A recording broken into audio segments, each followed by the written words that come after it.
Ma pauvre Louise, comme tu dais m'en voulais. De longues années que je te laissais tous ceux pour aller faire fortune sur la mer. Mais à nuit, m'en revint aussi pauvre que quand je suis parti.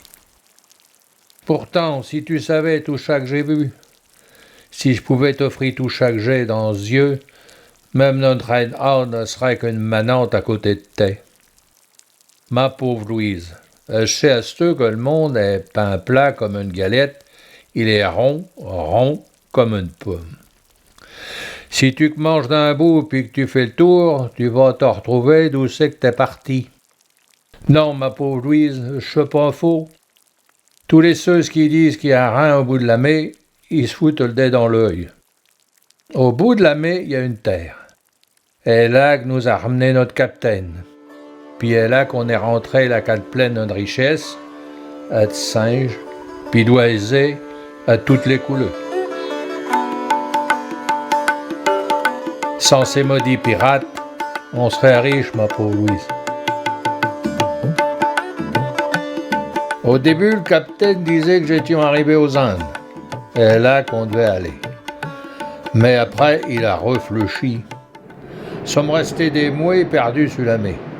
On a tellement drivé dans de tempêtes qu'il finit par se demander s'il n'était pas sur une grande terre dans le couchant qu'on avait échoué.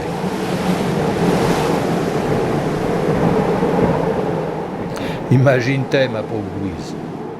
Il l'a nommé la terre des perroquets. Les forêts étaient pleines.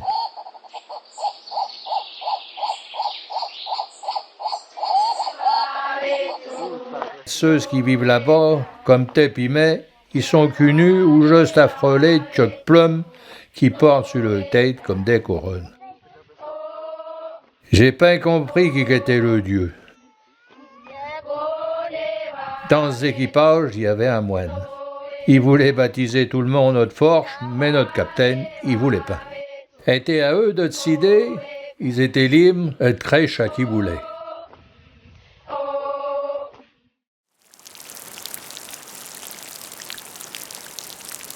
Notre capitaine, le sieur Binot de Gonneville, était un bonhomme qu'on n'en avait pas souvent. Tu veilles, ma pauvre Louise. Le sieur Camanon d'être tard. Puis pourtant, le sieur Binot, il faisait point de différence entre lui qui était plein de sous puis mais. Pas plus qu'avec ces bonhommes puis bonnes femmes qui vivaient cul nus dans le village, avec leurs oisets pleins de couleurs dans le forêt.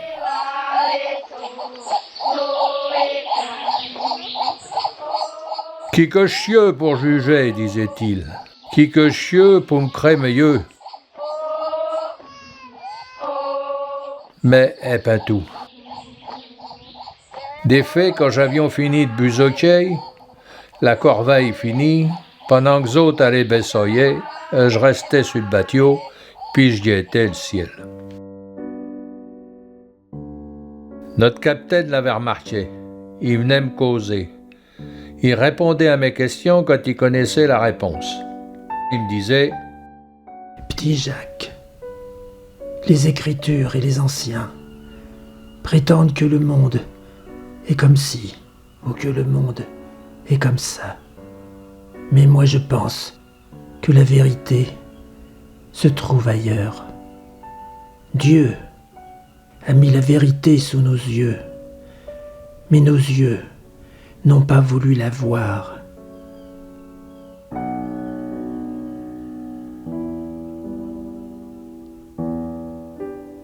Crois-moi, petit Jacques, il est venu le temps d'ouvrir le grand livre de la connaissance. Regarde le soleil, il s'est levé ce matin. Il est monté jusqu'au plus haut du ciel et il s'est couché à l'horizon. N'a-t-il pas tourné autour de nous? Et la nuit, toutes ces étoiles accrochées à la sphère du ciel, ne tournent-elles pas au-dessus de nos têtes? C'est parce que les anges, de leurs mains, font tourner la grande machine céleste, nous a-t-on appris. «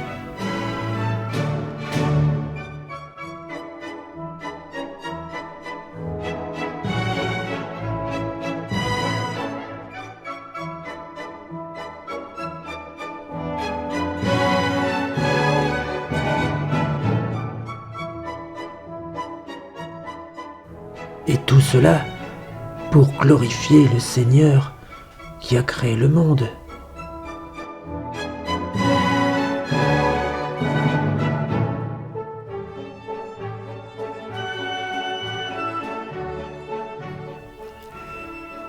Mais j'en...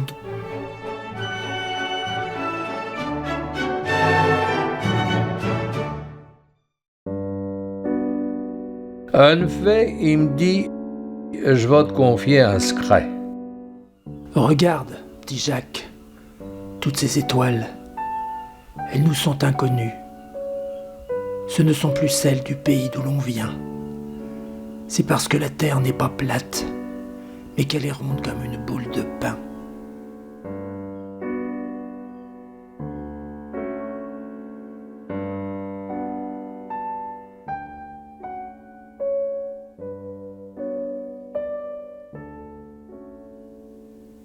Nous sommes passés au-dessous de l'horizon.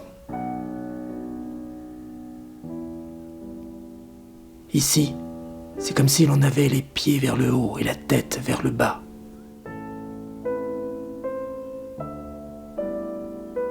Ne me demande pas pourquoi l'on tient au sol, comme tous ces gens qui vivent là, ni pourquoi notre navire flotte, ni pourquoi la mer ne s'écoule pas. C'est peut-être parce que Dieu l'a voulu ainsi. Mais ce n'est pas tout. Si la terre est ronde, c'est peut-être qu'elle tourne. Et si elle tourne, c'est peut-être parce que nous ne sommes pas au centre de l'univers, comme le prétendent les Écritures.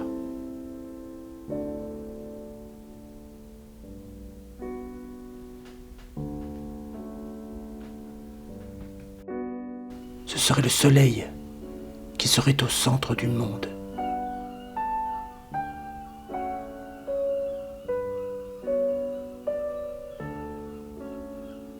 Regarde, suppose que cette lanterne soit le soleil.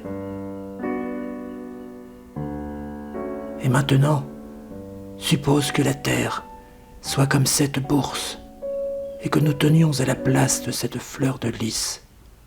Imagine. D'abord, nous serions dans les ténèbres. Et si la bourse tourne, on verrait apparaître le jour. La lumière monterait au plus haut du ciel, puis elle déclinerait sur l'horizon.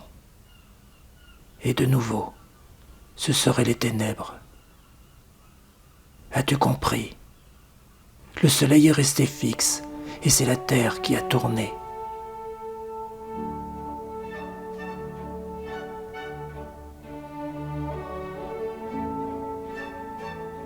Mais ce n'est pas tout. Si la Terre n'est plus fixe, pourquoi ne serait-elle pas, elle aussi, un astre errant, comme la Lune, Vénus, Mars et toutes les planètes?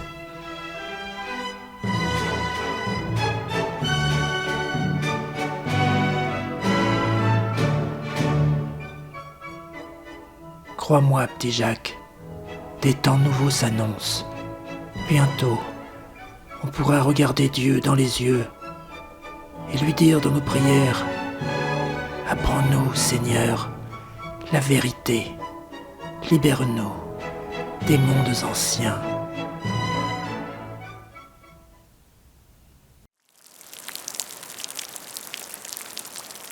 Et tout ça qui m'a dit, vas-tu? Ma pauvre Louise. Tanti Jacques, il a bien changé. Et plus le même bonhomme. Il a le cerveau tout ratourné à force de devait tout chaque habiaou. Mais t'as raison. Va falloir dormir, c'teux. Demain matin, la maraille est de bonne heure. Puis comme le bon Dieu m'a fait rentrer sauf de ce veillage, je vais aller pêcher le paisson pour gagner notre pain.